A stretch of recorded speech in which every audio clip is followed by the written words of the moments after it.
Welcome. Hey. To the Plus Sides Podcast. Come on in. Set a spell. Oh, goodness. Hello, everybody. Hey. Welcome to another episode. Hey. Tonight, we know for sure we are going to talk about the necessary evil of insurance. We can thank Kat for the lovely title that is perfect for this evening. Very evil. We are going to have a community guest, and it just so happens our community guest also knows a lot about insurance, and we're going to talk about all of it. Mhm. You know, the good, the bad, the ugly, the necessary evil of it all, the bullshittery. That's right, you heard me. I hope I don't get dinged for that. I hope I don't get dinged for that on the platforms because I feel like that's not a real word, you know. So what do you think? Ooh, speaking of, put it look right at this. here. Look at this right here. See this? This is a Stanley, and it looks like an MJ injection pen. See, ain't it cute? Here's the thing: the reason we're showing it to you, one, because it's cute, It and is two, like because it's in cute like us, and it's pretty in pink and purple, like the plus sides. Oh my god! I just made that connection. Look, you guys, I know. it matches our whole shtick. Oh, I love it. Pink and purple. Yeah, okay. Pink and Put it purple, right baby. there. A little bit of green. Mm-hmm. That's the right colors. Uh-huh. I like it. I like it. Anywho, they're all 10 milligrams. Yeah. Welcome. Okay, so if you don't know me, I am sorry to hear that. Go back and listen to season 1. No, I'm kidding. My name is Kim.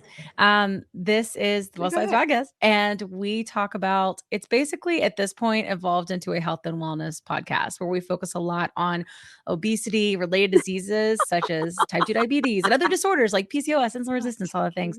Once upon a time, when we started this podcast, there was this girl named Janine. And she was like, Kim, this isn't an obesity advocacy. I'm like, yes, it is, JT. And she's like, no, it's really a lot of things. No. She's like, it's a health podcast. I'm like, it's not a health podcast, JT. Here we are.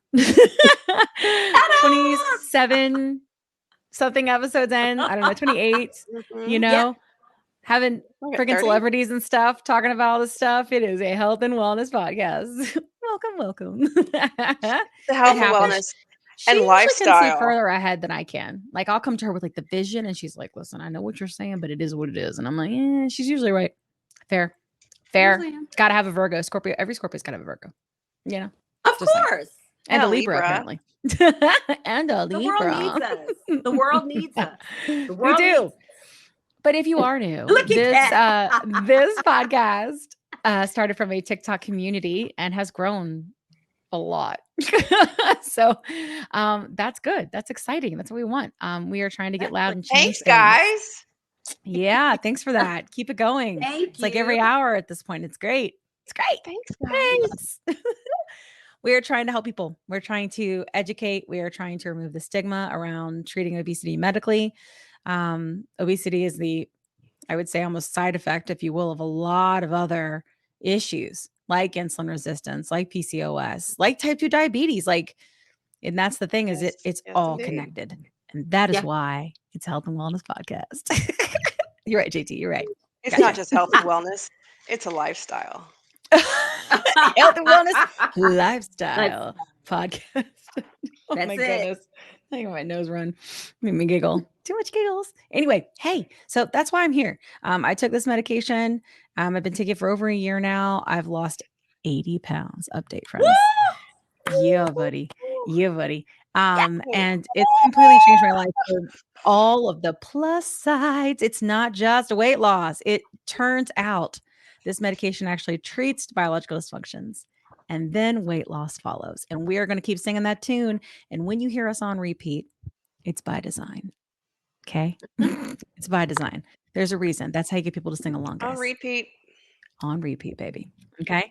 That's what we do, and that's why we're here. Kat, who are you? Where are you from? What are you doing here? Who are you? Tell me things. I'm a Libra. It is a Libra season. Yes! Has Virgo season sunsetted? Is it over now, JT? No more Virgo? 23rd. See you. It's Libra time. And then after that, it's Scorpio time. It's like bam, bam, bam. You know? Yes. That's what we do. But that's okay.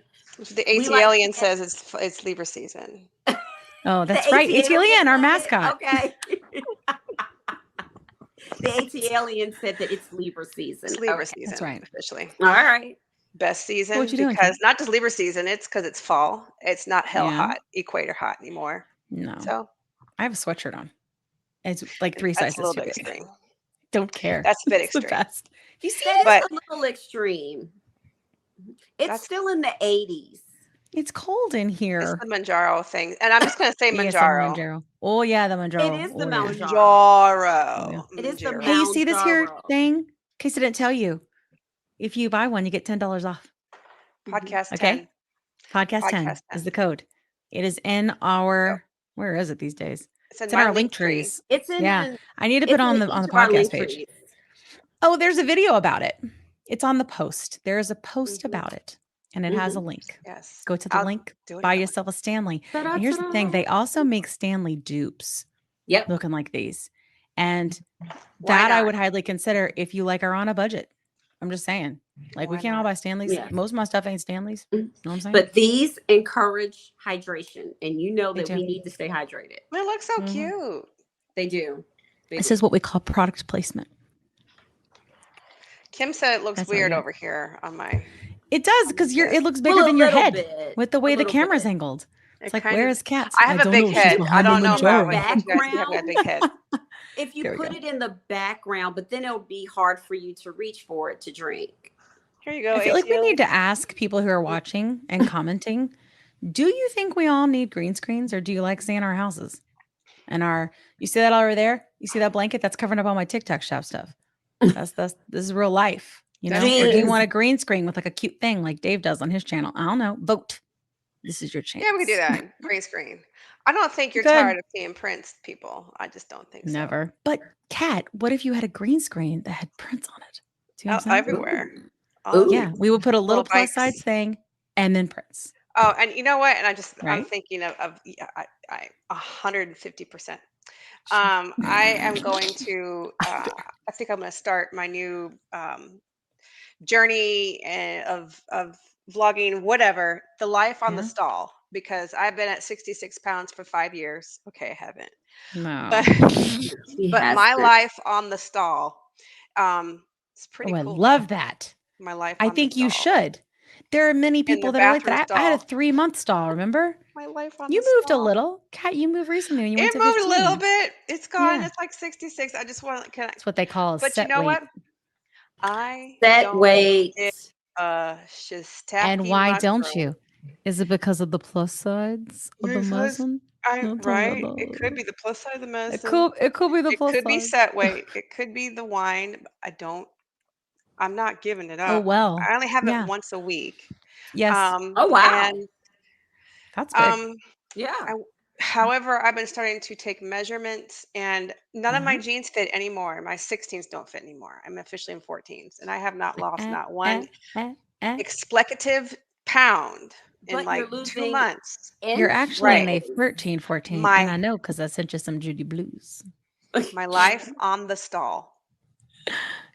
I was like, we're getting out of those athletic pants. She needs some Judy Blues. I know. All I wear is activewear. In fact, I I was had to proud of donate some, you and for Very trying interesting. on jeans. I really was. It's because the wrong way. It's because I sent them. It's because Kim sent them to Yeah. me.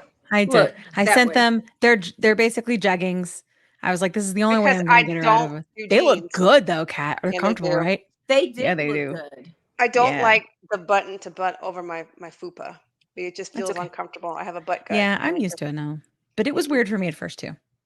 But I was like, if I don't start wearing pants with a button, I'm never Like right gonna now, wear pants with a I'm button. wearing harem pants. What's a harem pants? Was it They're like MC Hammer pants? They're like kind MC of. Hammer Yeah. pants. Oh, Look, I like it. uh-oh. Uh-oh. Uh-oh. Uh-oh. Uh-oh. That was good. I can't do it. Uh-oh. Oh, oh, oh. Oh, sideways. Uh-oh. I tell you, Uh-oh. we talk a lot about You're 80s so music random. here. Not gonna Okay. lie. We do. Okay, sorry. Anywho. So, hey JT, My how life are on you? the What you stall. doing? What you here for? What you here for? How's it going? Yeah. What's happening? Listen, happening? How's it I Hey. hey, Hey. hey. We are silly tonight. Goodness. I know. I am It's here because we had a few with nights off. That's what. Yeah. with Yes. shapewear on because we're in our smoothed and snatched era. Yeah. And I'm, wanting to look presentable for the podcast. Yeah, I'm wearing a And- sweatshirt that's 3 sizes too big. But Good for you. Good for you. I mean, but I am trying, but it doesn't getting look fancy. like I probably should shapewear. dress But but I still had that fupa. So I Fupa. don't think that's gonna ever go away. Not the Like, I mean, fupa. okay, look, all right, fine. And Sure. my plateau broke. Yeah. So remember, I was going between 158 and 160 for like a month. Yeah. So, and it's not that that's the only measurement that Yeah. we use, but I did reach a benchmark of Yeah. 155.8. So it went down to 156. Now it's down to 155. And and today I'm Yeah. at 154 point Get it? something. That's great. Look, 4-ish pounds away Yeah. But it's like from it's goal. that's right. But like it's like, what is goal? We should talk about that. Oh my I haven't decided gosh. which episode that's the best conversation. We can talk about it here. We'll talk Where about it here. Dr. I'm so Fatima shook by and that. from the Oprah special said she doesn't have a goal No, number for her I have patients. a right? pretend goal, but it's not. I do 20-pound goals. My That's what I life on do. the stall is okay for me. I love that. I think that's the cutest idea ever. And I would totally watch that because I I had a love 3-month that stall and life I wish on I the had had someone to stall. connect with like that, I because love that that stall was life on the brutal. stall. Life My on a life on the stall. stall. That's, Yeah. I mean, because we have I all thought of that while I was experienced, writing today. While I and was you experienced a stall. You've experienced a stall. I I think think that I'm I maintenance. experienced like a set point plateau because mine Hmm. kept Plateau, yeah. going back Back and and forth. forth, and it was like Yeah. within a range. So I don't know Yeah. what that's called. Is I it a don't know. stall? Pain Is in it a the ass. plateau? I don't even Oh, know what it forget. is. Yeah. No. But Try not to do that. I'm ready. Yeah. I am ready. You know I'm ready. how people change. They're like, oh Yeah. yeah, I reached goal. Well, I think I'm gonna go for another 10. Yeah, I'm not that girl. I'm gonna tell you No. that right now. Mhm. I am gonna be happy and in peace and Yep. in maintenance. I'm gonna be like this. Yep. Yes, Yeah. indeed. It's Yeah, so crazy. I can't even think about what maintenance looks like. And I gotta tell you though, it's weird. I wanna lose weight. I wanna lose more weight, but I'm with Kat. It like for me, if I didn't lose another pound, if I Yeah. didn't lose another pound, as long as it's safe, I still take Gucci. this medicine because of the reduction Mhm. of like the complete I elimination from me, the feel No, food great. noise, I the yeah. anxiety gone, the inflammation gone. Like Mhm. it's treating my sickness. It's fine. Do you know what I mean? Like Yeah. I'm fine. You know. I Anyway, feel great. And I do need my butt back though. It's become a concern. oh, it's not coming back, honey. Mine has Yeah, been gone. And it remember about hurts 3 to or sit 4 on it. months ago, I Yeah, I talked about remember. my butt and the lack thereof? I just really thought I Great. had There she longer, goes. JT. You're much smaller than me. I just thought, look, Mm-mm. Kat still got her butt, but that's because she's doing butt stuff. Because she's doing butt stuff. Butt stuff with And Kat. I am sitting on my pad right now. I've been doing And clinches. I just need some help. I did. Me Look, too. listen, I can't Why wait don't we for us do to it talk to together? Dr. Clinch sisters. Angelina. I can wait to Oh, talk to listen, Dr. Angelina. Dr. Angelina and I, we definitely gonna have a conversation, but I think it's gonna be about a year. Like, Ye- well, at least about this. I talk to her all the time, but you know what I'm saying. Yeah, Yeah. because we need to have, in the words of Urban, we need to have a little chitty chat. Freaking Kat's over there exercising. She is. Exercise. Yes, she is. You Goodness can do it I'm at your gracious. just so desk. Bless her. Bless her. right. Look, Right. bless her heart. I'm doing Bless her Pilates and heart. walking. There you See, go. Pilates is There you great. go. We need I just move flexibility. around a lot. That's all I got right now. I got 2 jobs. The Actually, best this I is got kind is of moving great. around a lot of butt clenches. You're Like at your that's about it. desk doing a call, aren't you? So Yeah, and yes, I'm this butt marketing plan clenching. right I mean, it's a here. little, I feel like it's sort of evident. You see me bouncing up and down right now. I think it's helping. I think it's helping. It's basically butt muscle squishes, you know? All right, I digress. We got to get going. I'm sorry. Yeah, Okay, hey, I know, we have a right? guest we have a and we're going to Yeah, we talk guest. about do. all the things. Okay? So, Mm. especially as to do with insurance, you guys are probably like, shut the hell up and get to the juicy stuff. I Yeah, know, right? We're no, going I to do it. know. We're going to Look, shut up Just now. We're going to just shut the up. fast right forward. time. Fast It's forward. October is upon us. That's right. Re-enrollment. Speaking of October, 1, open enrollment, 2, breast cancer awareness Mhm. month. I actually think it's also cybersecurity month, awareness month. I Could be. think it is. I I should know that, guys. I should know that by friggin' Yeah. heart. Look, That's- yeah. But it just clicked. All right. So listen, 1, be secure. 2, get your tata squished professionally with a machine. I mean, the other one's fine too, Yes. but listen, we were just here talking about, that's how the whole breast cancer thing came up. So we were sitting here talking about bralettes and the girls were like, no bralettes for me. And I'm like, listen, I get it, but I am wearing a bralette, the kind with the padding, and it's awesome. And they're like, no. And then we're like, wait, isn't it breast cancer awareness month? So I don't know. I wish we had a pink background, but we don't. We don't. Your, So we're just your kind of walls going are to go with pink. it. But I mean, we're just going to call it Save the Tatas, right? And Save we're the going to focus tatas. on my walls, and that's the background. Okay. Hashtag Save the My Tatas. That's still a thing, right? Yeah, I'm it is. sorry. Yes. And the other, I don't know what All I do is the buy awareness sports is for bras and cyber, keep it. but be So aware, change your yeah, passwords, lock it down, you know, don't open links you don't know. Don't open attachments you don't know. Stop that. Look, There you go. don't do it. Awareness complete. yes, You indeed. are now aware. Okay, sorry. Anywho, let's bring in our guest. What do you?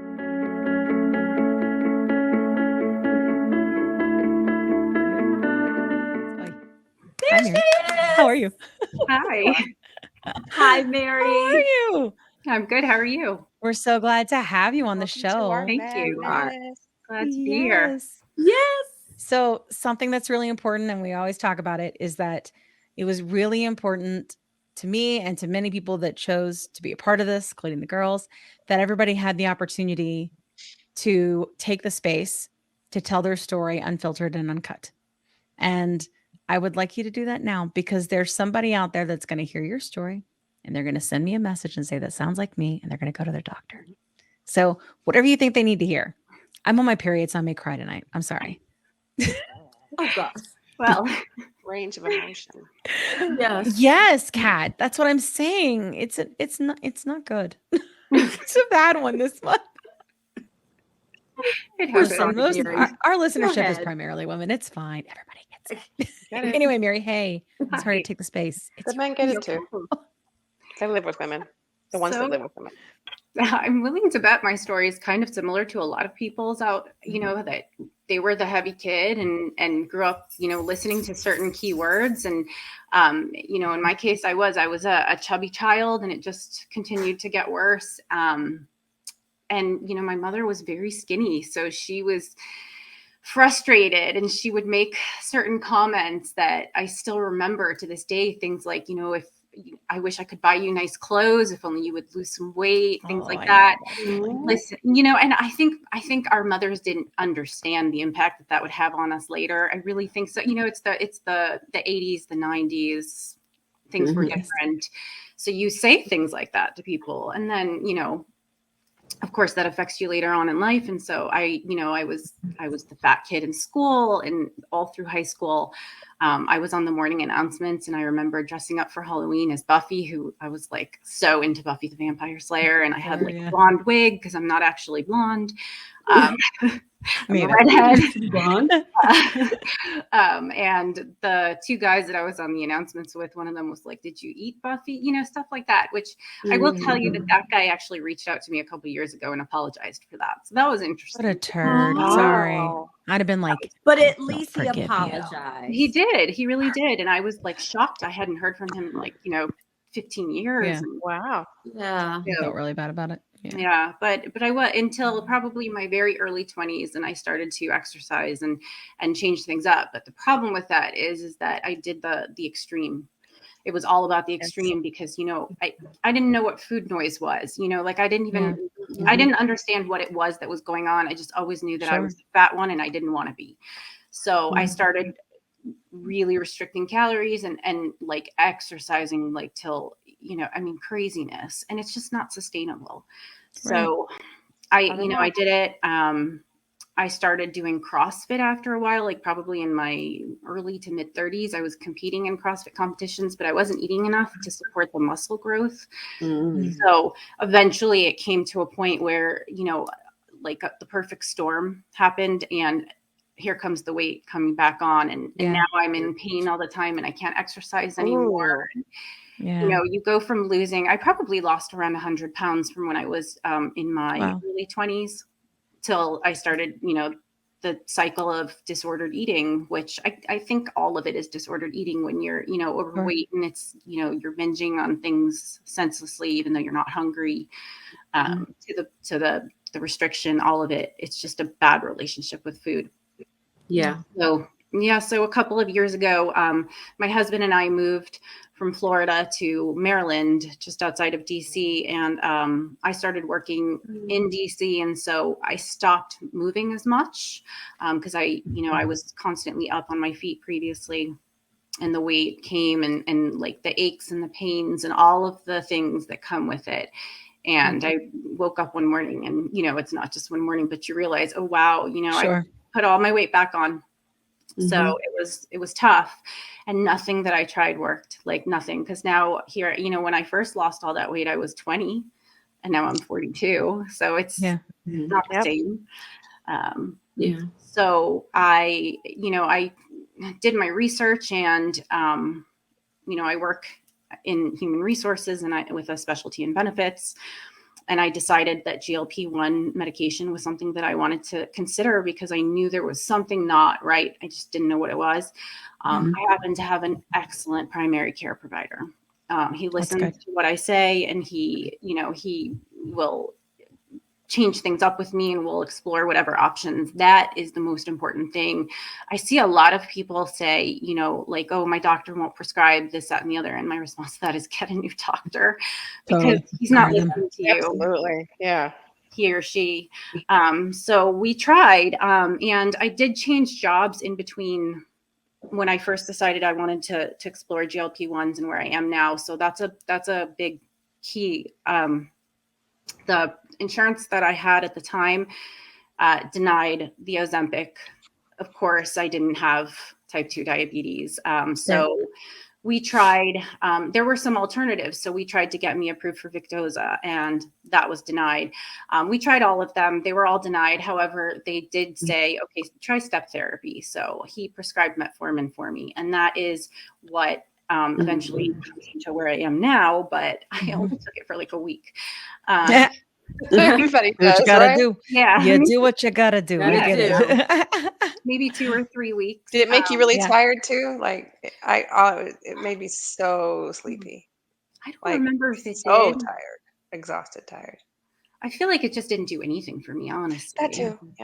Yeah. So, but We're like, nothing. A couple of weeks after that happened, a former colleague of mine who knew that, I had been struggling trying to change things up, he found the savings card, and he found Hello Alpha, and he reached out to me and he was like, hey, I know you've been trying to do this instead. And I was really lucky because it was just like the second week in October. Yeah. Right before the savings card changed. So I had the original one. Yeah. And I started Mounjaro October 12th, if I'm not mistaken, because I've charted my progress. Yeah. So in that time, I've lost, I fluctuate between the last 3 or 4 pounds. So almost 80 pounds. That's great. Wow. Congratulations. Wow. Yeah. How are you feeling? I feel amazing. I haven't felt this good in years. I did not have side effects. I know that crazy. experience is different for everybody, but I did None not. at all. None at all. What can I ask? What dose you're on impressed. now? I'm dying. Yeah. So right now I'm on 7.5. Wow. I was on 10 for a good few months, and 10 is probably the one that I was on the longest because I did 2.5 for a month, 5 for a month, 7.5 for like 2 months, and then 10 for a while.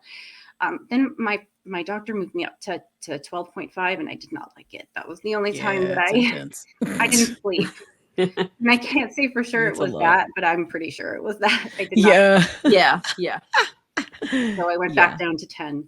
And then, when I hit my quote unquote goal weight, which I still haven't really like pinpointed, I started to titrate down. So we've been kind of fluctuating between 5 and 7.5. And I think I've decided 7.5 is for me. your jam. 7.5. Yeah. That's a great dose. Yeah. I like it. I just feel like the whole experience has been amazing. I feel like because I haven't had side effects or anything, I feel like I just really needed it. Yeah, like for my sure. body just, it needed it. And no, I don't have PCOS and I don't have type 2 diabetes and I don't Yeah. have a lot of the issues that people experience, but I'm sure Yeah. I was heavily insulin resistant. 100%. Yeah. And All the specialists say if you're obese, you're insulin resistant, like at this point, right? Like, so yeah, yeah. yeah, Yeah. yeah. And I struggled with my weight my whole life. This is the first time that I've been able to not have the food noise, and Mhm. I can make something for dinner and I cannot finish the whole plate because I Yeah. recognize when I'm full. Like I can eat whatever I want. I don't need to worry about counting calories or dieting, or I can't have that, Yeah. or I can have whatever I want as long as it's a reasonable amount. And it is, Yeah. because now my body actually signals when I'm full, whereas it didn't before. So, and Yeah. I've never known what that's like my whole life. Yes. Me either. It's incredible, right? Yeah. I It is. completely relate. It's amazing. It Yeah. is so How liberating. have you had any other, like the girls and I were talking about how, because JT, that this is a health and wellness podcast.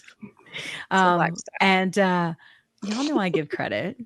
Come on. And we were talking about there's so many different plus sides. I mean, I guess I kind of knew because I called it the plus, but in a way. But I mean, there are so many different plus sides. Like it's great about the food. The food is a big deal. But what Mhm. about like mental? I mean, have you had any like inflammation? Like, are there any other things that you feel like you've experienced that have made your life Yes. better? Oh yeah, absolutely. The decrease in inflammation wasn't like right off the bat noticeable. Mhm. I also used to, especially after I'd gained a lot of the weight back, I would wake up in the morning and like, I didn't feel good ever. I didn't want to get out of bed, and not just the fact that I like was, so mad at myself for gaining the weight, and like I was Yeah. embarrassed to like allow people to see me, didn't want to leave the house, but I just physically couldn't. Like all of the things that I used to enjoy doing, I couldn't do those things.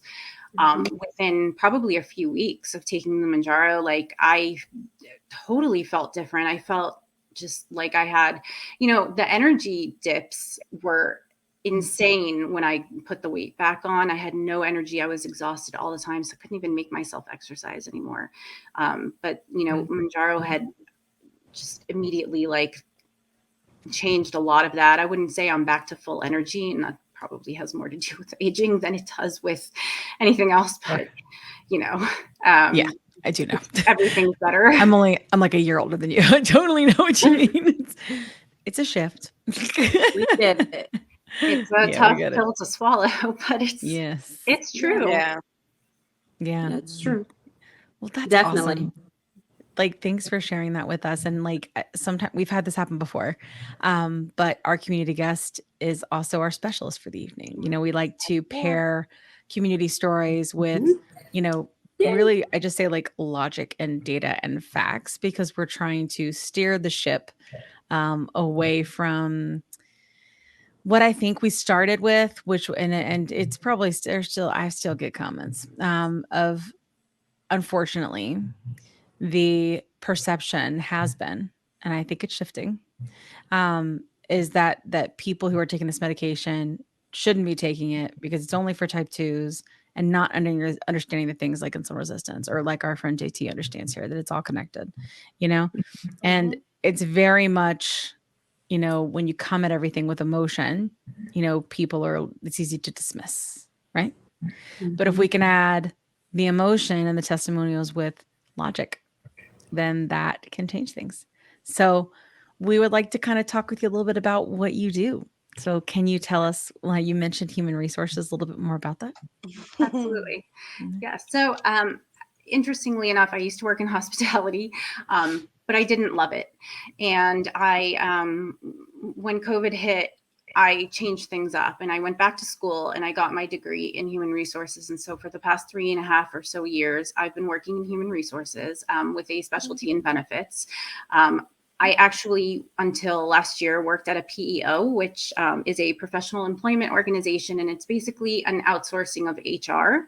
And so instead of working with like all facets of human resources, you're specialized to a certain department. Mine was benefits. And I have never in my life learned so much about, major medical insurance, amongst other things, because it is so incredibly complex and difficult to navigate. So you really need some specialized knowledge in order to, do that, or someone who does, especially when problems arise or understanding why. I am now a human resources generalist for a home healthcare company, and I do everything, but I do still maintain and manage all of our benefits, which is very apparent coming into open enrollment season right now. Yes, indeed. Yes. Yep. October is also open enrollment. Open enrollment. October. Trifecta. Lots of things going on. Yes, Yeah. yes. We are preparing Cool. for that. Yeah. And I am looking at all of our options and renewals and alternatives and all of the things. Hey guys, let's have a quick review on what you should be taking as a supplement while you're taking your GLP-1 medications, or even if you had bariatric weight loss surgery. Technically, you should be able to get all of your nutrition from your food. However, we know that we normally don't get that. So number one, I would remind you to do a lot of water. It's not a supplement, it's essential, but don't forget your water. Also fiber. We must have at least 25 grams of fiber a day if you're a female and 30 grams of fiber a day if you're a male. Other useful things that I will mention: papaya enzymes, and it can be in any form after you ate, may help to soothe your heartburn, and some vitamins, multivitamins, prebiotics, probiotics. All of those are really big, really for anybody, but especially if you're going through a weight loss journey. I would also recommend to have at least a little bit of magnesium citrate or Mago 7 on the shelf to help you out. So in terms of open enrollment, like if people are wanting to advocate to have, obesity medication added, or included, is it too late? Do you It's have to not wait until too the next plan year? It's not too late right now for most Great. places. Great. Okay. The caveat's going to be how large is your company that you work for? If you're working for a really large company, there's a good chance that they've already kind of put your open enrollment together, and maybe it's too late. It's definitely possible because larger companies have advantages, so to speak, when it comes to getting benefits, getting renewals, and getting other plans, because the larger you are, you're typically, it's more advantageous because there's more people paying those premiums, and it also depends on the type of plan that you have. The only types of plans in which you can actually pick and choose what you want to cover as an employer is if you're self-funded. Yeah. Sometimes level funded plans have that, but level funding is a little bit more difficult to understand, and it's not as common. I shouldn't say it's not as common, but it's typically you're going to be in your fully insured or your self-funded plan. So Can you describe the difference between the two so our audience can understand? Okay, so fully insured plans are, in the easiest way to understand it, basically your employer is choosing a plan that's offered by a carrier, and it's a bundled package deal, so you don't get to pick and choose. And the premiums are paid to the insurance company, and then the insurance company is going to either deny or approve claims based on how they feel they should be. But the employer doesn't really assume the risk of, like, let's say, a huge or ongoing claim if someone had cancer or something that's deemed catastrophic. It will count against you towards your renewals, but you don't assume that risk. When you're self-funded, you're collecting premiums from your employees, and you're using those premiums to pay those claims out. So you, as the employer, you get to choose what you want to cover, which I'm going to tell you right now, it's not going to be popular for them to want to cover obesity medications because they're expensive. Yeah. But it's possible. And then there's usually like a cap or a catastrophic insurance coverage that employer adopts, so that, let's say, something major does happen, there's a cap of what they would have to pay out a claim on. Let's say it's $100,000, and then they have their catastrophic insurance to take over it. So it's much more managed by the employer. And you have more freedom to do what you want with it. Whereas the fully insured plan, this is what they're going to give you, whether it's Care First, or I should say Blue Cross Blue Shield, because Care First is specific to this area. United Healthcare, Aetna, Cigna, any of the large ones. Okay. Interesting.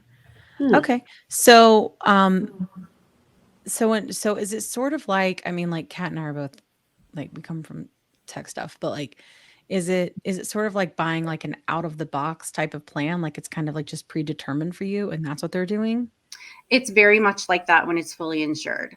And just to give you an example, The plan that we have right now is actually, it's going away next year. So our renewal rates came in quite high. And one of the reasons is the plan that we have won't exist anymore. And the one that's replacing it is a 5% richer plan. And that was factored into our renewals. And so, whether or not the plan has a co-payment versus a co-insurance, whether, you're on a 5-tier, formulary or a 3, or whether you have a PBM or not, or all of those things are built in. Your co-pays, your deductibles, everything is built into that. So What's the difference between a copay and co-insurance? Co-pays are set amounts that you would pay once your deductible has been satisfied. So if it's a $30 copay to see a specialist, you satisfy your deductible, and then you pay your $30 when you go see the specialist. If you have co-insurance, it's going to be a percentage. Usually it's 20/80, but it does depend on what the split is. So if you go see a specialist and that specialist charges, I don't know, so my dog is... That's okay. I have 4 dogs. Oh. This is life here. This is life. It's cool. Hey, dog. Hey. But yeah, so it'll be a percentage of what that provider is charging, and that may work out not in your favor, depending on how much that office visit or procedure is. Okay. Cool. Yeah. Okay. So, I feel like I veered off a little bit just because you just led right to it. But so JT and I do a lot of lives and support on TikTok for people in the community, and we get a lot of people lately that are new. And so that's why we wanted to make sure we covered these things today.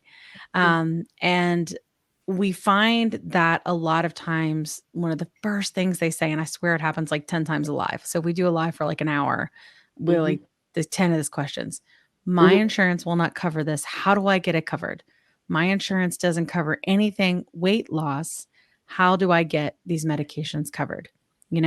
And, I have like suggestions of things that I say, but honestly, I'm not sure how often they work. I figure not so much, but I'd love to know if you can help us, like we can tell them, what can they do? Sure. I can try to provide some tips and tricks, but like you said, sometimes they work and sometimes they don't. Right. A lot of that depends on the plan that you're in and the carrier. And one thing that I think is really important for people to understand is that whether or not you have the same carrier as a friend of yours who works for someone else, you don't have the same plan and you won't have the same parameters. So what works for one won't for you, even though you both have Blue Cross Blue Shield or Cigna. So what you'll run into a lot of times with people is that they have anti-obesity exclusions on their formulary. Right. Okay. So you're not going to get Wegovy approved. You have a better chance of getting something like Mounjaro or Ozempic approved, even if you're not a type 2 diabetic, even though those are only FDA approved for type 2 diabetes. Oh my God. That makes If you can prove a medical necessity, you're not going to get the Wegovy or the Saxenda. Very rarely can you get something called a formulary exception. They're not easy to get. And, someone can tell me otherwise because they've had it, they've gotten a formulary exception. I don't see that happening a lot. But things that you can do are, trying to get a prior authorization approved.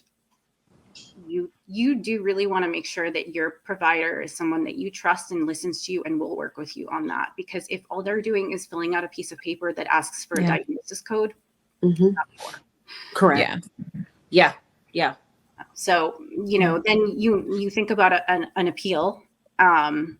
You can find out from your insurance company whether or not you can handle your own appeal or whether your provider has to. And if you can do your own, that's better because you're probably going to, not probably, you're going to advocate for yourself better than anybody else is going to advocate for you. So, I would do my research and I would get as much documentation as possible. And if it's because you're insulin resistant, or if it's because you have if you have PCOS, if you have any one of those contributing factors that causes you to either have obesity or be struggling with obesity, or even if none of that is the case, but you've struggled with your weight your whole life and you have the chronic disease of obesity, which is something that we need to make sure gets more mainstream, as it is a chronic disease. And you provide them with why you need this medication, you may get an appeal approved. I want to like help our new friends a little bit. So, and you let me know if I'm wrong. Okay. So Wegovy and Ozempic, same medication. It's just marketed, Exactly the same thing. right?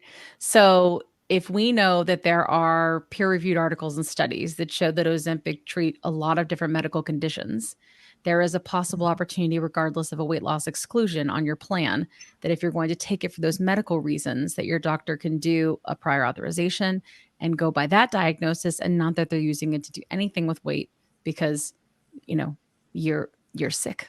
We're all sick, but that's what it is, right? So Correct. you're saying that even so it's the same medicine, but you're able to get it, because of medical stuff. And so you're saying that that's sort of like the difference. Is that a good example of what you're Yes, saying? absolutely. Because the Ozempic's not excluded from your formulary. It's Right. on your formulary. You just don't necessarily qualify for it because you don't have that type 2 diagnosis. But Mhm. if you can prove medical necessity, you can get it. Whereas Yeah. the Wegovy, which again, exactly the same medication, it's Yeah. semaglutide, whether it's Ozempic or Wegovy, it's just different dosages. Yeah. It's FDA approved for weight loss, not for type 2 diabetes. Now, Yeah. your plan excludes weight loss or any anti-obesity. You're way better trying to get the That Ozempic way. or the Mounjaro Yeah. than you are for the Wegovy. Yeah. So like that's what we call a lot of times as off-label use, right? So Correct. which is ridiculous because it's the same. Mhm. But taking it off label and getting it approved off label, which is what pretty much everybody that's on Mounjaro right now is doing, because it's not yet FDA approved for weight management. Correct. So for our new people, I didn't make that up. Someone in HR benefits said so. So, but I mean, I know it's hard. And like, I hear sometimes people say like, they'll go, it's a no. And I tell people all the time, exhaust your appeals, exhaust them, because they're trying to make you go away. You know what I mean? Like they're doing it on purpose. I wish that PCOS was more of a thing that you could say, right? Because like it's just there's nothing for it. Like it's metformin's trash, and like I feel like it needs to be. I mean, so many things need to change, right? But like PCOS, it's such a huge problem. It's so hard to get diagnosed, you know. And even people that I know where it's like evident that that's what's going on, it's still really difficult. We were just learning it takes an average of 5 years to get diagnosed with that. And there's not any treatments. So other than birth control, for God's sakes. And it's like, do we really need to do that? So it blows my mind that that isn't something that's considered a medical necessity yet. But I am hearing some people say like, oh, PCOS plus high blood pressure plus sleep apnea plus, and they add kind of in all of those things, and they're having better luck with that. Have you come across that at all? Somewhat. I mean, there Mhm. have been. I have heard of people who have had PAs or appeals approved because of either PCOS and or some other medical issue that they have. That's and the obesity is a side effect. So I probably would say don't go to it from a place of I need it to manage my weight, because that's probably Yeah. not going to get you there, right? Yeah. You need to come Right. to it with something that's going to say, okay, well, it might be even a side effect of your obesity. Like I mentioned to you that I could barely get up in the morning. I was always in pain. There's nothing that I can prove about that makes it medically Yeah. necessary. But let's say somebody had, sleep apnea is a good one that actually can Yeah. kill somebody. I mean, I hate to use those terms, those extreme terms, but it can. Yeah. So Yeah. if a GLP-1 medication can prevent that from being the case, and it's medically necessary and you can prove it and you have documentation to back it up, you can Yeah. get PA approved. It's just not easy. I No. mean, I'm not going to sit here and tell you that any of my knowledge is going to get you very far, because to be perfectly honest, didn't get me very far. Yeah. And it was for me. Yeah. And the metformin that was required for step therapy didn't do anything for me. However, on 7/1, when a bunch of insurance carriers added Mounjaro to their formularies, it did do me very well, because they required step therapy and not a PA. And so I immediately was able to exhaust my deductible. And now I'm only paying the copay for that. Oh, that's great. Wow. Great. That's, I mean, I think people forget like formularies get updated, what, about every quarter or so? Yeah, every quarter to every 6 months, but they can actually do it whenever they want to. And there is the fine print is on there saying that, it's subject to change at any time. Yeah. So Yeah. So, but typically you'll see changes 1-1 and 7-1. Those are really popular times for that. 1-1 and 7-1. Mm-hmm. Which means that even Very though it's easy on to the remember. formulary now, it may not be 1-1. Yeah. When we come back We around. got to talk about that too. We going to talk about that too. Go ahead, Kat. Sorry. All right. So can you explain, this confuses me, the role of PBM versus your medical insurance plan, and why do we have to toggle between the two to get our lives together? Absolutely. And Yeah. I do pretty think much. it is. Why is it so effing miserable? I think PBMs are confusing because people are assuming that their insurance is, Yes. making those decisions, but they will contract out PBMs, and PBMs are pharmacy benefit managers.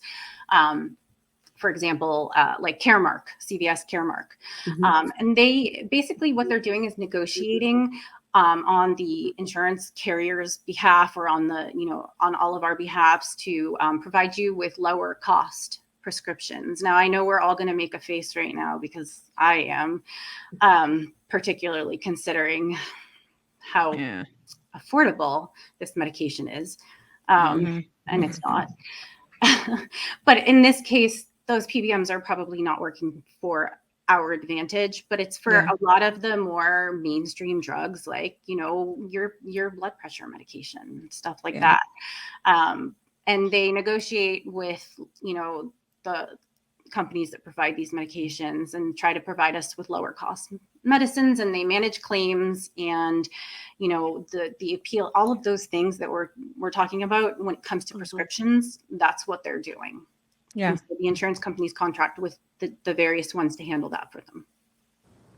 Wow. Oh. Wow. That insurance companies are doing, like, or I'm sorry, not insurance companies, companies in general. We've seen a lot of stuff lately, like, oh, we're going with this. Like, one of them was a new company, and they were like, oh, we're going to contract with these big PBMs, and we're going to offer, or insurance companies, and we're going to offer, like, basically a health and wellness. Like, you can have Weight Watchers, or you can have a gym membership, or you need to do keto because then you'll never get diabetes if you do keto. Yeah. I know a guy in particular has a show just like this, talks about different stuff, but the same stuff. He's got diabetes and he ketoed his face off. So, because it's genetic, but there are people out there who are doing that, who are trying to, but I'm curious, like, in HR, when you're making those decisions, why do they do that? I mean, like, is there a benefit to it? Like, it's like, I just feel like it's straight trash. It kills me how we keep trying to solve the same friggin' problem, you know what I mean, with the same friggin' things that, like, we know continuously fail. And I'm just, like, wondering what people thinking when they're doing that. Well, I can tell you that personally, I'm not a fan of these wellness plans, quote unquote wellness plans. I don't think that they're a real true benefit. When I'm sitting down to look at the benefits that we're offering, or ones that we may want to offer, I want to provide a value to all of the employees as much as possible. So, I've seen these things. I've seen them. Like, where you can offer like a gym credit, and you can offer all of these things, but not everybody wants to go to the gym, and they shouldn't have to feel badly if they don't. Or these walking challenges where, like, you say, Oh my okay, how gosh. many steps a day? I mean, I'm sorry, that's not a benefit. It's not, to me, it's not a wellness program. It's not. That's like fat people accountability. It's such bull. I can't stand it. Like here, let's try. And then people like, oh my gosh, I have one friend where they send her a scale, and she has to, like, weigh every week and all this different stuff. And it's, I'm not even kidding. It's just awful. I got sent a Wait, her employer sent her a scale? Yep. I'm going to She's need part to of, like, speak to that HR she's part of department. a plan. And, like, some insurance, some companies are now requiring that you do this crud to be able to continue to get your medicine, which of course everybody's going to do because we're sick and we need medicine. It's crazy, right? And it's like, they're just constant things changing right now. They're trying to find new ways to get out of paying for these medications. Absolutely. Right. That's right. 100%. I actually have a theory that the reason why, and I have no idea if I'm right or not, but the reason why 7-1, a lot of formularies added Manjaro, is because that savings card was supposed to run until 12/31 if you had coverage for Mounjaro. So I'm pretty sure, and then not so much after it ran out, I'm pretty sure that they all kind of looked at that and they were like, oh, well, if the card runs out, then, they're going to start, filing appeals and claims and exceptions, and we're going to end up having to pay for it. But if we add it to our formulary, they can still use that savings card, right? So that was a way. That's just a theory that I have. I don't know if it's true. That makes sense. But it's because why else, right? You Why didn't else? cover it, and now all of a sudden it's on my formulary without a PA. Are you kidding? Yeah, it doesn't make sense. So that's just my theory. But sounds like a good one. Let's go with that.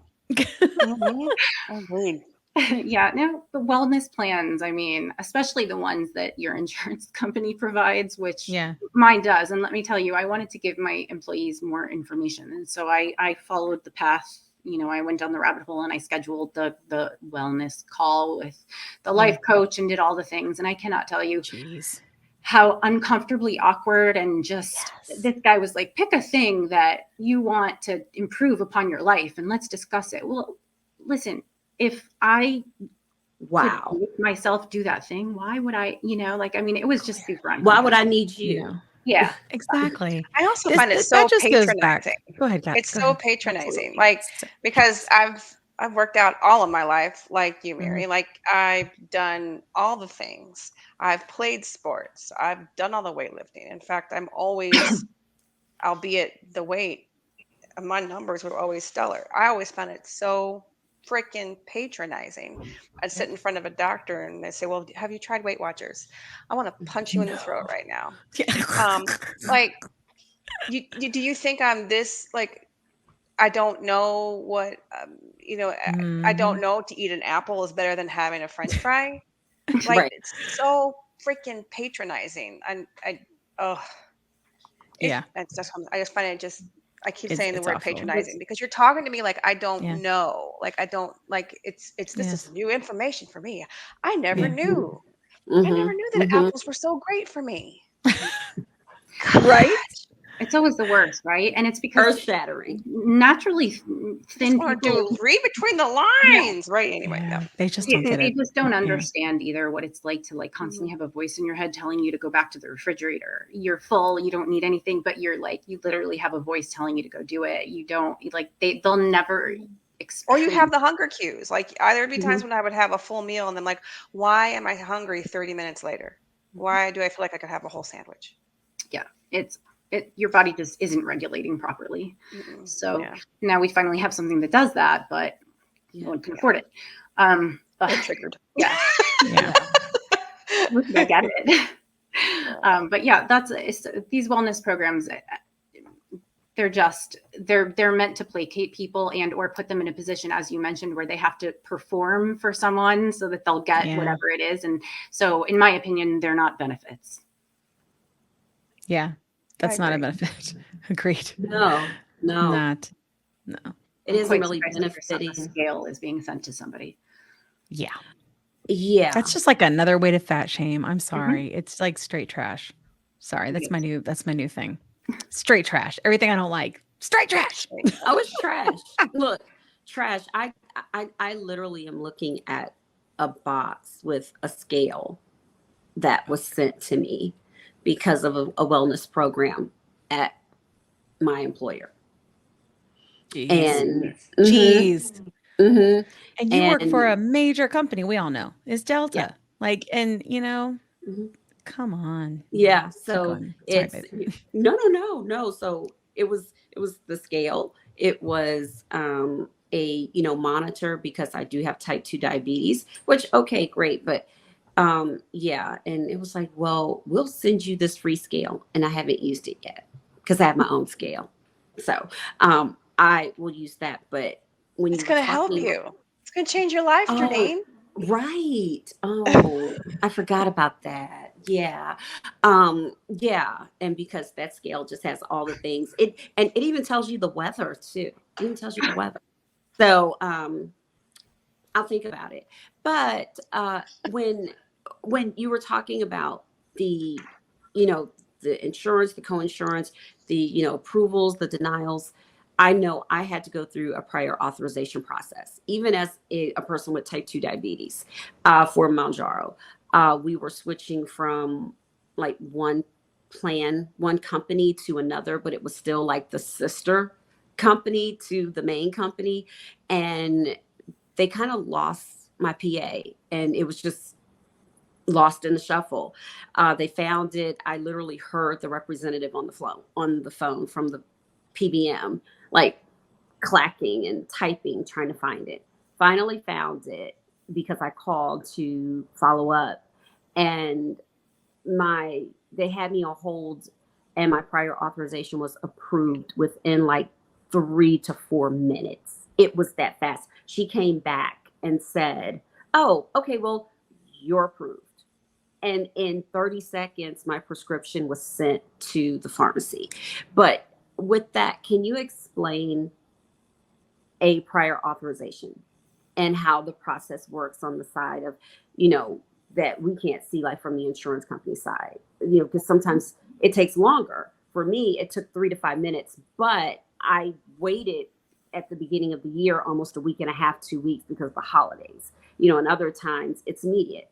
And why is that? And who's involved in approving prior authorizations, and who's involved with the hearing and appeals process, like this like whole PA process? Sure. Yeah. So that it's pretty subjective because there are a lot of reasons why it might take longer than normal. Maybe your doctor doesn't know he needs to fill out, and I keep saying he, and I hate that. Like he or she needs to provide a PA. They prescribe your medication. They probably electronically send it over to your pharmacy, and then they think they're good, right? Yes. They may not know. And so then the pharmacy gets it, they run it through insurance, and then they see, okay, well, we can't fill this because a PA is required. So now here's where it comes into play, whether the length of time that it takes is, does your pharmacy immediately fax it over to your provider? And then is your provider given the PA right away? Sometimes that doesn't happen. And if it's like a smaller provider, maybe you just have like one person who manages that, and that person was overwhelmed that day, they didn't give it to that doctor. That's when you need to stay on top of things. So first of all, I recommend knowing your formulary. And also to that respect, getting the right formulary, because if you are with one of these larger carriers that has multiple formularies, make sure you call and ask which one is yours, so that you know that your medication is going to require one, so you can stay on top of people. Or your pharmacy may reach out to you, or you reach out to them. Hey, why is this taking so long? I need my medication. We're trying to get a prior authorization. Okay, call your provider. You need to follow up. I mean, it's not ideal, but you're going to, again, this is where I say you always have to advocate for yourself. If you need something, you are the one who's the best person to get it. So that's probably why it's taking so long. And it depends too, like, what are they requiring? Are they just requiring a diagnosis code? Are they going to require lab work? Are they going to require, like, there's a multitude of what may happen. And so you can also call your insurance company and ask them what the PA requires, because maybe you don't have the lab work. And so then you call your provider's office and say, hey, they need this, this, and that. Do you have time for me to come in tomorrow and get lab work done? Whatever it is. Knowing is half the battle. That doesn't mean you're, I know. G.I. Joe. Isn't that what it is? Isn't it G.I. Joe? I can hear it in my head. Well, but then, all of that knowledge isn't going to get your PA approved, and it may get denied. And then, then that's where you start talking about appeals, which sometimes appeals can be more beneficial to you than the initial prior authorization, because you might be able to take control of it. Wow. Okay. I hope that answered the question. I'm not sure if it did. But. Yeah, no. It did, because just like Kim said, and even, with Kat, we see a lot in the community where, people are like, well, it's now requiring a prior authorization, when just last month it didn't require a prior authorization. Absolutely.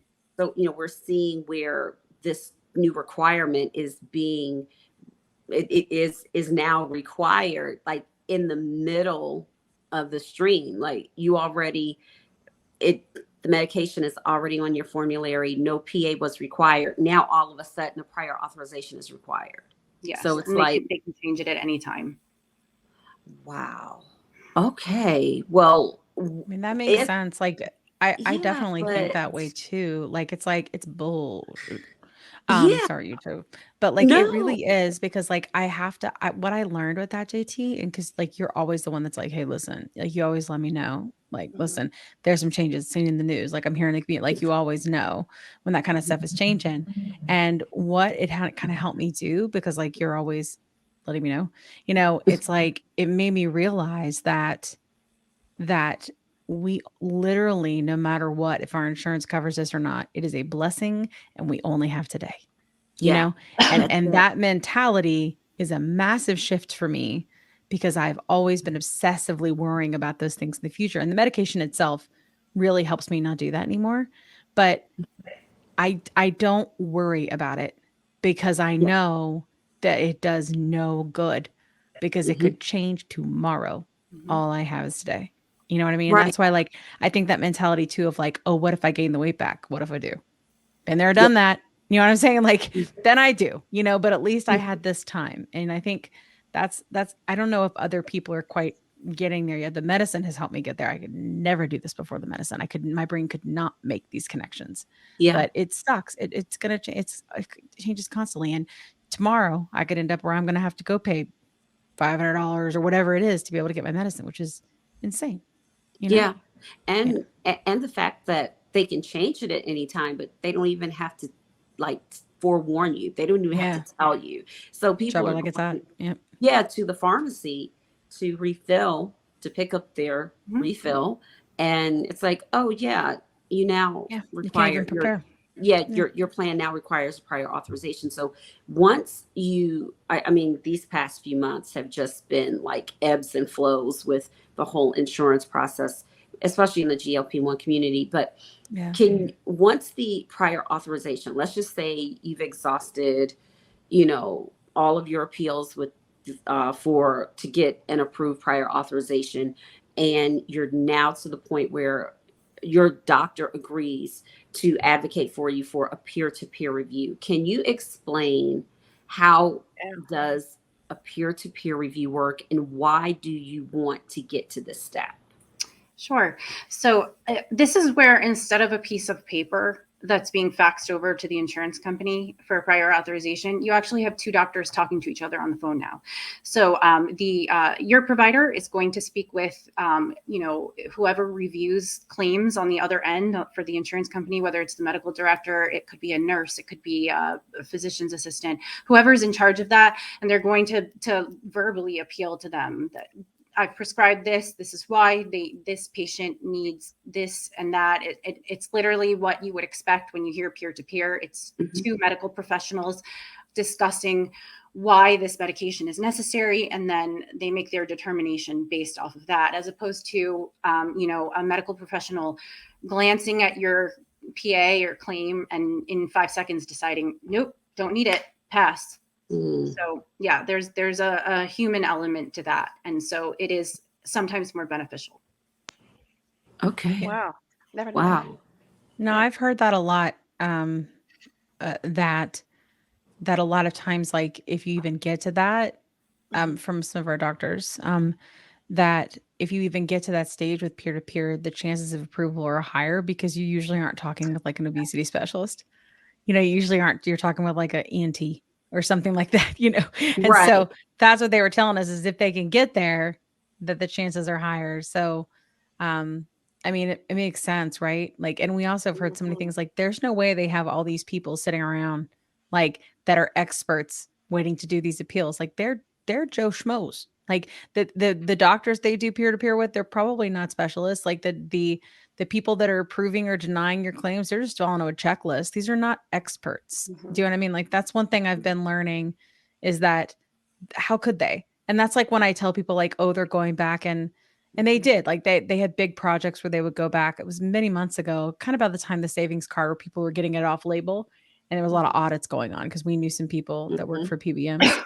And they were doing audits and they were pulling people's PAs. And because they were taking it and it, was kind of outside of plans. And why did that happen? Because there were regular people that were like, all right, it's on the formulary, letting it go. You know what I mean? Mm-hmm. And then they realized they were spending out a whole bunch of money and they didn't want to do that anymore. So those PBMs came in and started pulling stuff, and it's like, I think we forget, like, if we think about things like that, that's the reason you always appeal. That's the reason you keep appealing and you keep fighting. This is not the thing you give up on, Yeah. Absolutely. Sorry, Kat, you go. No, you guys recall there was Mad Endo. She put out an article. I don't know what company it was that got sued recently because it was not an actual physician denying the claims. I think it was Cigna. Really? It was Was it Cigna. Cigna? Yeah. Ooh. Mm-hmm. Yep. There, got Yep. trouble. They were using allegedly using AI AI. technology. Oh, I remember that now. Mm-hmm. Yeah. So AI. So okay. So it was peer to peer though, right? But they had to do peer to peer, right? Because physicians aren't denying the Okay, the claims. physician. I think it was the initial claim was being denied. Like they were being denied in like 10 Correct. seconds. Right and It left. was like thousands of claims that were Oh. being denied in 10 seconds that hadn't even. It was like Oh it was my a pretty God. big deal too. I mean, Yeah. it was a lot, and it was just denial after denial after denial. Mm-hmm. Mm-hmm. Yeah. Exactly. Jeez. Yeah. So how much did you save, Cigna? Right. Well, but anyway. Right. So you mentioned step therapy. We've Mhm. talked about this. Could you share with us what that all entails, and what is the insurance company's goal or end goal with doing this? Sure. So step therapy is basically it's the insurance company's way of saying, hey, there's a cheaper drug. So Okay, maybe you need this drug, but before you can take it, you're going to have to try this one first and see if this cheaper metformin. drug. Well, that's exactly it. Great Okay. example. Yeah. Metformin is the best example because it's 9 times out of 10, it's what they're going to do. And so what they're going to Yeah. say is you have to try and fail. And that's an important word there is try and fail metformin within 90 days or whatever stipulation that they put. And the most I've seen is 90 days. And so that means you can't even file an appeal. Like you have to do the step therapy first. So you are going to have to take the metformin for 90 days or not take it, whatever it is, but get the prescription, like get that prescription, get it refilled. Yeah. Metformin is That's free right. on most plans. But that's why they're telling you you've got to take metformin first because it is cheap. It's a pill. It's cheap. It's easy to produce. So they're going to make you basically jump through hoops so that they don't have to pay for that $1,200 a month prescription. Jeez. And that's what their goal is. It's about cost savings. It's always going to be about cost savings when it comes to insurance carriers. It's almost like they're trying to take as much time as possible before you actually get approved for the medicine. You know what I mean? It's like, it's like stalling. Do you know what I mean? Yeah, of course. Back to Kat's vlog about stalling. Like, it's like they're doing whatever they can to keep you away from it. And what kills me is like, and I can imagine that's because the contracts aren't lucrative enough for them to actually, be making anything or benefiting, from doing the medication. It just kills me how like short-sighted insurance companies are. It really does. Like it's just so stupid. Think about how many times you've like ordered something from Amazon and it turned out to be something, that you either, if it was clothing, it didn't fit, or if it was the wrong thing or whatever. How many times are you going to just like let it sit there instead of returning it because of the 98%. Okay. They use that same psychology when it comes to this type of stuff. The more hoops that you have to jump through, the less likely it is that you're going to follow through. Totally. And they know that because it's nature. So they're going to make you jump through every hoop before you actually, if you truly, truly want whatever it is that you're trying to get and you do the work, you're like 5%, like, I mean, I don't know what the actual statistics on that are, but it's not high. It's not good. Yeah, for sure. No, not at all. But, we're talking about prior authorizations, talking about step therapy, and we have to talk about your favorite time of the year, open enrollment.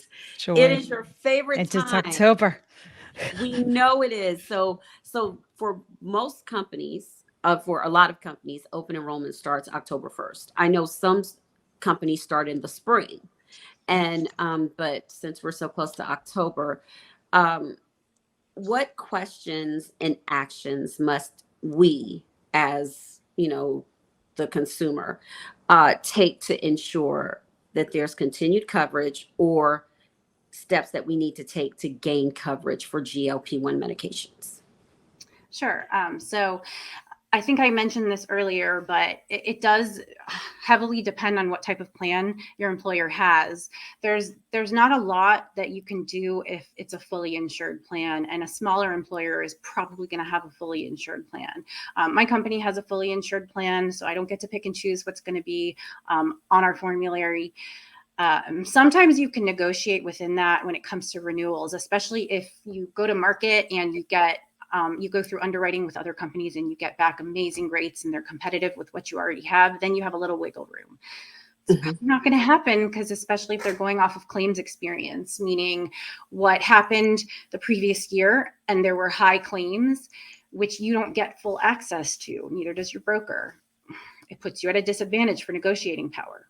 Now, when you have a self-funded plan, and let's say it's this person's job to decide what's going to be on that formulary, or me and our CEO, or me and our VP of HR, whomever it is, you have the chance to go to them and appeal to them. Hey, I need this because, whatever. They may listen to you, especially if it's not just you, if it's more people, and they're a compassionate company, they're a compassionate employer, and they want to do what's good for everybody else, and they're assuming the risk with those self-funded plans and knowing they're going to be paying out these higher claims. That's why you'll see in a lot of cases where a plan won't cover weight loss medication, but it will cover weight loss surgery, because it's one and done. So that's always going to be the preferred thing, is one and done. Like, okay, well, we have to pay out a high amount, but just one time, and then you're good, right? And unfortunately, we know that's not how that works. Right. But what you can do is, again, it's a lot like filing an appeal. Bring documentation. But because it's your employer and you may have more of a connection with them, well, I'm sure you probably do. You can appeal to them as human beings. You can go to that HR person and say, hey, I need this, that, the other. The other thing to appeal to their senses is competitive advantage, because if you're providing very, slim package of benefits, that employer should know that there's a good chance they're going to lose you to somebody else. And if they value you as an employee, they're going to want to do whatever they can not to have that happen. Or give you a big fat raise so you can pay for it out of pocket. That's much less. That's not likely either. Yeah, that's not likely. Trust me, I've hinted to that. Yeah, I am very lucky, and I do love my employer. But I do not get to choose those things, and I am not the only person at my company that is, advocating for GLP-1 therapy. So well, it's good that there are more people, that are trying, and like going back to advocating. So I talk a lot about. I should have stopped there. I talk a lot about y'all know about how we have to I mean, it's a talk show, guys. Quiet people don't start talk shows. But I do talk a lot about how these medications really are, we know they're treating a disease, like all the data proves it.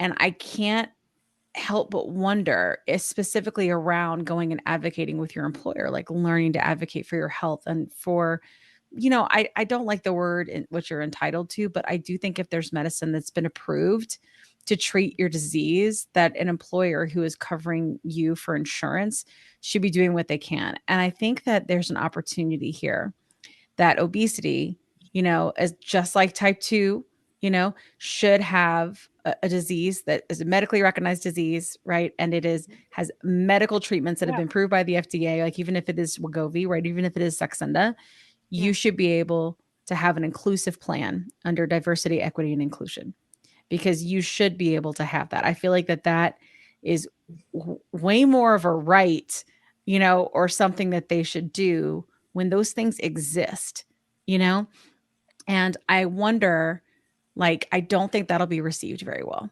I mean, even at my company, not gonna lie, I've been poking around and being like, hey, we are kind of the example of the way things should be. Like, how involved is DE and I in this? And the answer was not very. And my company covers all the things, for now. Right. So it's like, I feel like there's got to be an opportunity for that. I want to find a way to harness that and like help people make that argument when they're advocating. And I'm curious what you think about that. And especially being in HR. And I know it's a little bit different because you understand, right? Mhm. And even maybe of your peers, maybe who don't understand. Like, how do you think that would land? And what do you think they'd hear? Big So, question. well, I'll tell you that I attended the SHRM conference this year. SHRM is the Society for Human Resources Management, and it's a huge conference over the span of a couple of days. Where it's so packed you can barely walk around, and they have many courses on DEI, and I was so excited to take them. A lot of them were too packed for me to get into, but I did have the opportunity, and there were a lot of points that they brought up.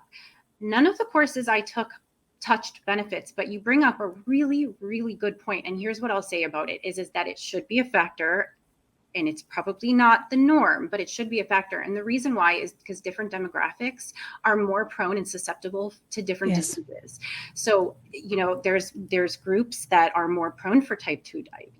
Okay. Right. There's groups that are more prone for breast cancer, since it's just about October, Breast Cancer Awareness Month. And if your history, your demographic, your race, anything that's going to influence that, and you can provide documentation, even just mentioning it sometimes, depending on who you mention it to, Sure. can kind of kickstart a fire under somebody, and they start to say, hey, you know what? Essentially, we are excluding you because it is your group that is being because of this, and now you're at a disadvantage, and that's a shame. And I think that we need to make sure that they know it's a shame, right? Because, if you're not practicing, or at least trying to practice DEI within any kind of a company, you're stuck in the Middle Ages. Why not? It's everybody should be towards that. That's, it's got to be a conscious effort.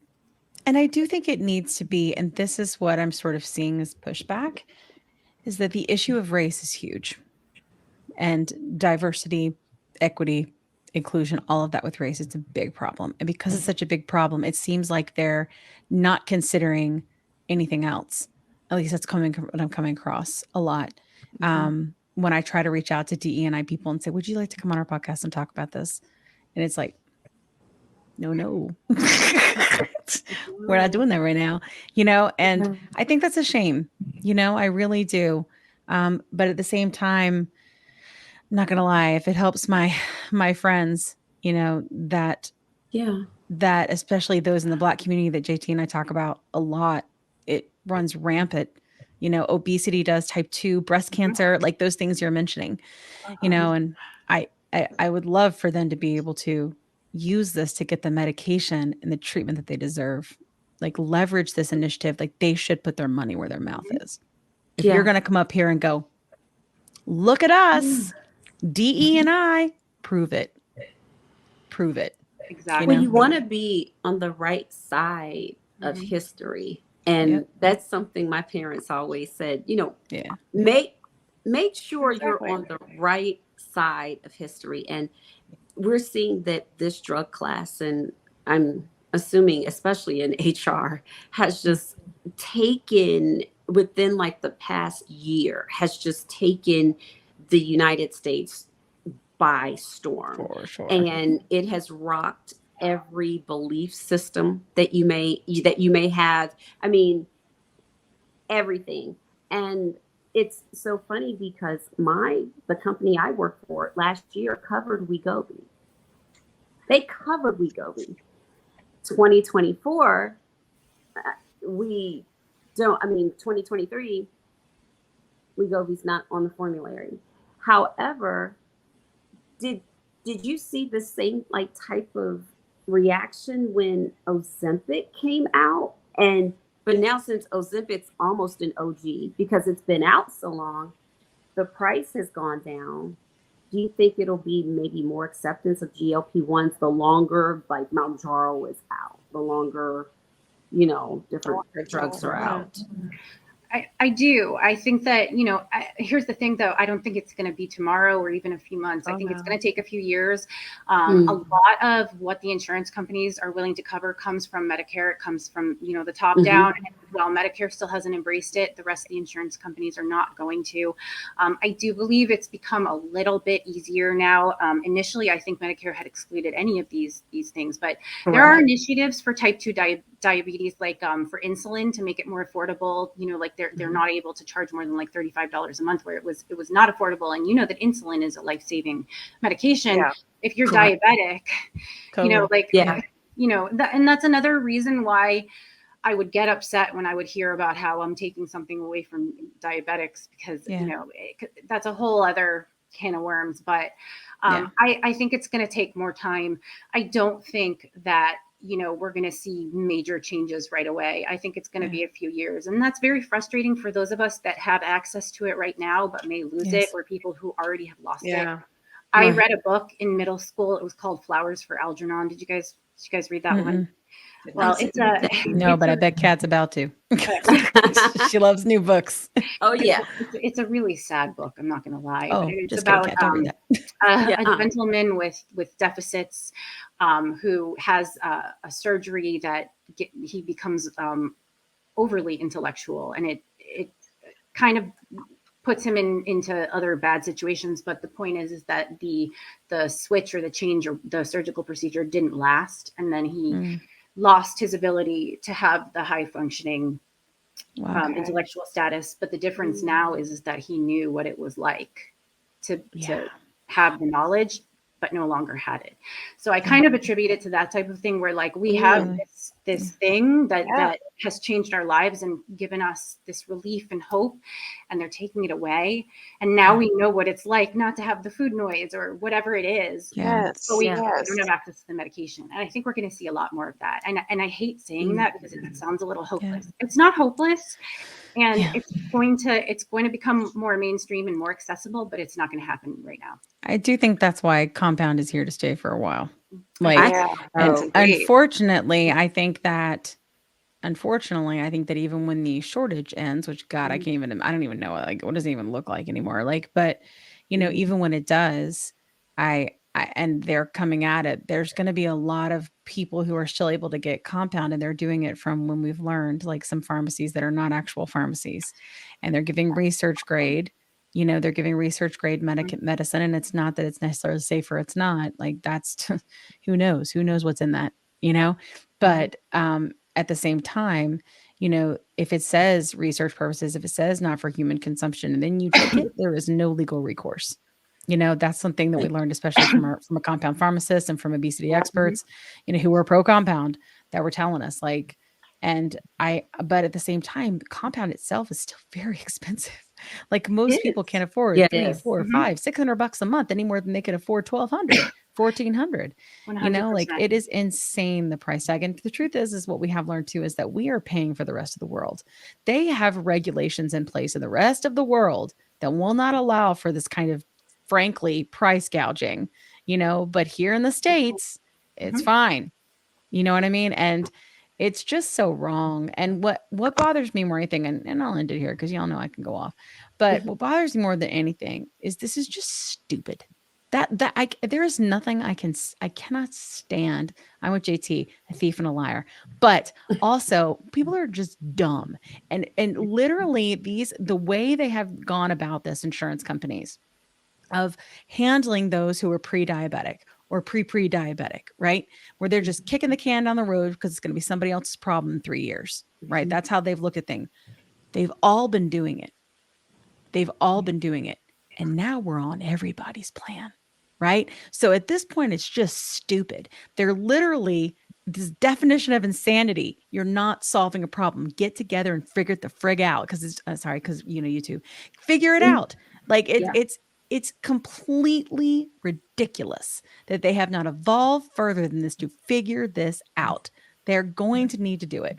And now we have best-in-class medications, more coming, plenty more coming, that they should be able to do that. And if there is step therapy, it should be take the older one, or take the, like Victoza, for example. Take Victoza. The only saving grace I feel like we've got coming is that liraglutide, right? So Victoza, it's going to lose its patent this year.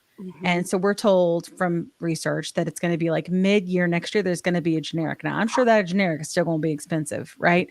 but at least it'll be a generic. At least it'll be something people can maybe afford, maybe get started. It'll be a possible on ramp for people while all these other things continue to evolve over the next couple of years, you know? But like the class of medication isn't going anywhere. So I feel like if we're thinking about the hope, that's the hope, right? Is that it's like Dr. Albert says, episode 1, the train has left the station. This is how we do this now. This It is how sure we do this has. now. You know? Right? Yeah, we hope so. So, yeah. Yeah. Yeah. Ribelsis is a pill form Yeah, exactly. right And now. they're studying that, right? It's Like still unaffordable though. That's my it biggest is. problem with it. For like It's there's not that much less money. Yeah. but they're willing to cover other drug classes like metformin is Yeah. not a GLP-1. No. Neither is Yeah. Topamax, which is another one Yeah. that most insurances will cover. And it's like, listen, I don't need like a stimulant that No. suppresses my Right. appetite. Like I need Totally. hormonal help. Like it's Yes. not, Exactly. Yeah. I tell people that all the time. I'm like, especially on my lives when they come in and they're like, weight loss. And I'm like, stop it. That's not what this is. This is not phentermine, right? This is righting a wrong within your body. Quit talking about that way. And this happens a lot, like, and especially in JT and I's lives, like, but we have to keep singing that song because the only way this stuff's going to change is if you tell people it's a hit. You got to tell people it's a hit. That's why you get those hits on the radio that when you first listen to it, you're like, this is straight Play trash. the See, there I go snot again. out of it. But then before you know it, they playing the snot out of it. And you're like, oh, Yep. Yeah. and you sing it along. So we're going to keep it on Because it repeat. just stays in your Yep. head, and Yeah. you can't I'm get okay with it that, girl. out Yeah. of your head. And especially like I'm on the plane and I'm like, why am I singing this song? Yeah. I mean, Yeah. what I'm hearing it though. I'm hearing it. Are you know? hearing people? I hear people quote me back to me. People And it's not because they heard it from me. It's because they heard it from yes, but people are now starting not to just focus on the weight loss. Yep. They're now starting, they're like, Janine, I went and got my labs done. And guess what? And it's like, and that's what you should be getting excited about Yes. because blood work doesn't lie. Yeah. Blood work doesn't lie. 100%. No. Yeah. And so I'm starting to see, and I think we're starting Me to too. see the tide change a little bit where Yeah. but I'm like, you all have to remember weight loss is a side effect. Yeah. It's a great side side effect. effect, but still, yeah. It True. is a wonderful side effect, and we'll take it all day. I said, All day. but be Twice on Sundays. happy that your body is starting to function. I was going to say the other word. But Yeah. be happy your body's starting to function properly because in the words of my doctor, even though I didn't understand it at first, she said, once your body starts working properly, the weight loss will come. Yeah.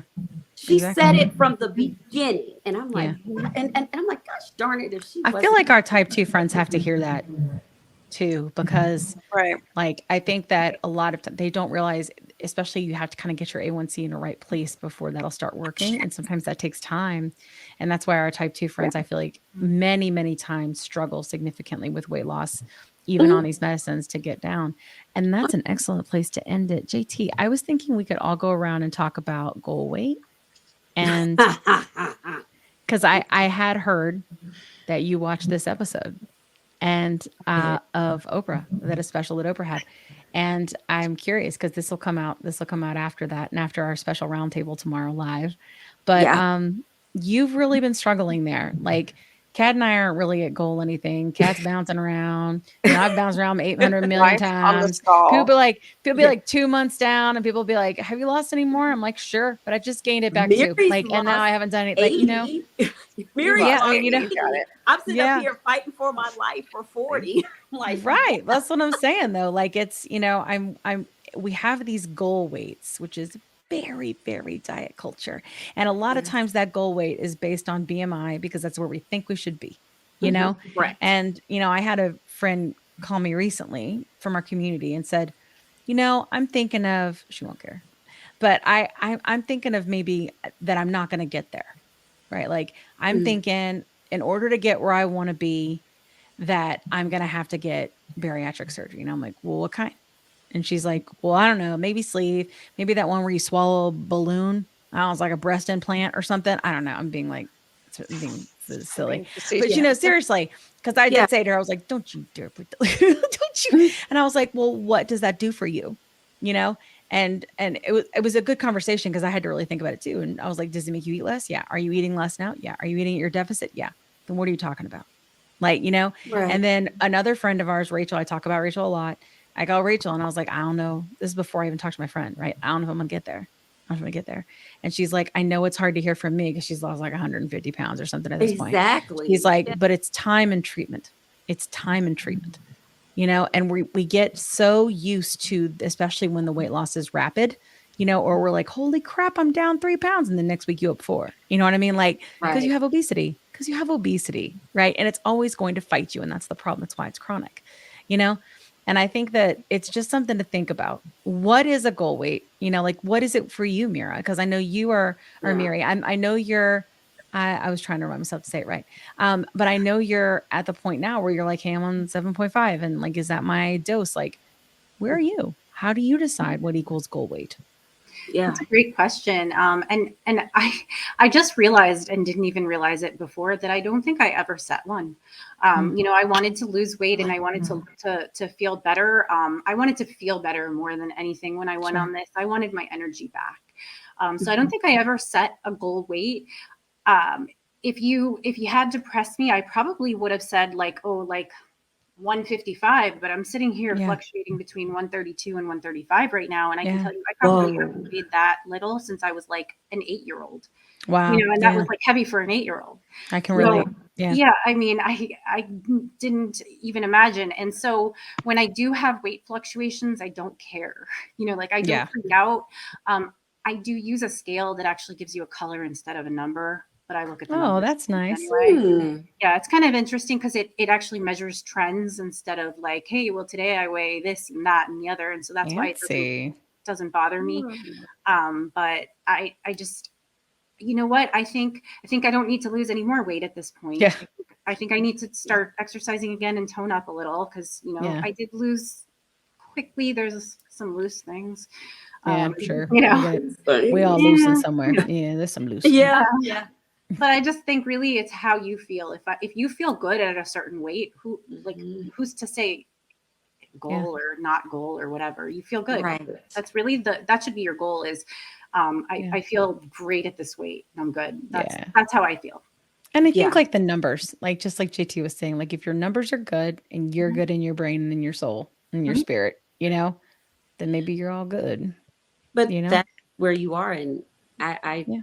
I literally had to watch the state of weight on OprahDaily.com. I had to watch it twice. Yeah. I watched it twice, and when Dr. Fatima, who I highly, highly respect, um, said she doesn't give her patients a goal weight. And she said, because I just want you at the happiest and healthiest possible. And that really, because from the onset, I said, my goal is 150. I don't know how I came up with it. Don't, do not ask me. I just did. Yeah. And I said, wow, okay. And now since I'm almost here, what do you do? And I wasn't, prepared for the maintenance conversation even like 3 months ago, Sure. because then it's like, maintenance, what, huh? And, Yeah. but it's coming, but when it gets here, you're kind of like, Yeah. okay. And now since I'm so close, and there's no guidance, official guidance from Eli Lilly on maintenance. Yeah. As Yeah. my doctor said, you have to be innovative because Yeah. you got to figure out what works. And when you have insurance companies that want you to have a prior authorization per dosage, Yeah. That's insane. yeah, So But it stupid. happens. and yeah, and it's like, Just okay, well, stupid. what if maintenance and the continuance of care? Well, what if I need like 1 month 5, 1 month 7.5? I mean, like, we don't know. It's We such don't know. uncharted territory. In one vein, I'm excited. The next vein, I'm Yeah. like, I feel like an episode of It's hard to be an early adopter, you know? It Mhm. really is because you're like, especially but with that's your health, you're okay. like, wait, what's up? What's up? I know, but that's okay. Yeah, it's all right. We'll We're work it gonna out. get there. We're Yeah. gonna get We're there. all going to get there. Whatever there equals for us. And everybody's Yes. body is different. Yeah. Yeah. All right. Well, we will end it there, friends. All Um, right. Thank So Miri, I'm you. going to exit you stage left. Thanks so much for joining us for this Thank you for conversation and having helping us me. learn Thank you so and much. being vulnerable and sharing your story. Like, I mean, you did both. You did sometimes, we have two people. We didn't need that today. We had you. So that was so great. And Thanks a lot, thanks so ladies. much. We appreciate it. Have a great day. You too. Take care. Bye. Bye. Oh my gosh, that was so great. Oh my I gosh, feel I like we love talked her. about so many things. Me too. She was great. She was. I think that we learned a lot, in a short amount of time. And we had an episode called Benefits Who, right, quite a while ago when we were first kind of getting kicked off, and that was a good episode. And we kind of recapped that. I think that what we, because repetition, but I think hearing different perspectives, we've always said is really important on the show, and hearing from someone that's in HR that works in benefits as well, that's a different person that's saying the similar things, there's a reason they're similar, right? Like, because that's the way. So we'll keep having conversations about it and then continuing to evolve, and we'll learn more. I know we've got someone in particular we have planned to come on and talk about benefits. I think open enrollment is a really important conversation, especially now that we just learned that just because it's October doesn't mean it's over. Remember, JT, I told you the other day, I think maybe because it's October, it's over. Oh, that's what we'll call it. It's October, but it ain't over. That's what we'll call the episode. It ain't over yet. Stop. It ain't over yet. October. Look, and it rhymes. It did. I did that on purpose. Or cat. Sometimes she rhymes slow. Sometimes she rhymes quick. Oh yeah. Oh no! Did you just drop one for Cat instead of her dropping over you? Sometimes I rhyme slow. Sometimes I rhyme sometimes quick. around quick. Quick. There you go. Sometimes I rhyme slow. Sometimes around quick. Well, we've talked quite a while because this is good stuff. But let's do some sign offs. Any NSVs this week?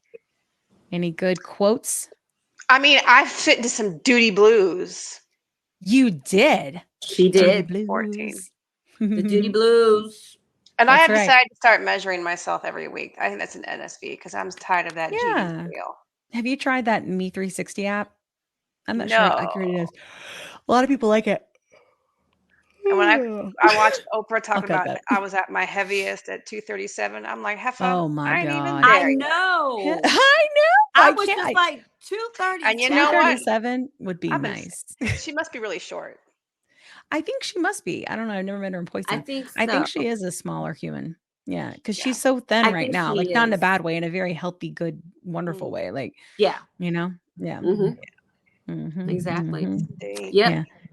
So if you're watching this, you've probably already seen our Oprah episode, but we have lots of opinions, and I felt like it was really important to have a community episode where we aired them all out and talked about the good, the bad, and the ugly. So hopefully you've seen it. If you haven't, go watch it. But my classic sign off is going to be easy peasy lemon squeezy and hasta la pasta. That's all I got today. Pasta. I'm tired. Yeah. It's I mean, for me, as many life on stall life, plateau life, set point life. It's always it's a marathon and not a sprint. That's right. Life on the stall. Life on the stall. Life on the stall. I have learned to enjoy the process. I'm learning to enjoy the journey. Yeah. And we are making a lot of really good friends and I know, just right? really cool opportunities with all of the connections that we've made. And, we've got some really cool stuff coming. We're working on an event. We'll see how that shakes out because that crap's really a lot of work. Yeah, we'll see. We're working on one. We'll see how it shakes out. But we hope you guys hang with us. We've got the holidays coming up soon, right? We're getting into October. I mean, my son, the holidays are here. Definitely. Yeah, I mean, basically, right? Like October's the holidays. I've decided. Even if it was the 31st. Like it's insane. Yeah. And then a bunch of stuff. So we'll have a lot of content dropping for you. We are going to take, just so you guys know, like prepare. We will not have lives on Fridays the week of Christmas, Thanksgiving, or the week of New Year's. Well, we won't start back until the 5th. So just be prepared. Like the girls have really worked hard and we're going to take some much needed rest, but we will have content for you. We will have content for you. We've been hoofing it. We've been hoofing it so that you will not be without, Correct. But yeah. And then also, like, if you're watching this, you probably don't know yet, but like I'm going to be going to Nashville and interviewing lots of people from the community. So we'll have lots of really good content for the YouTube channel as well.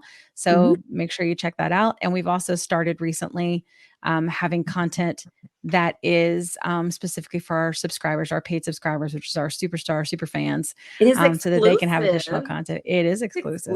It is exclusive. It is.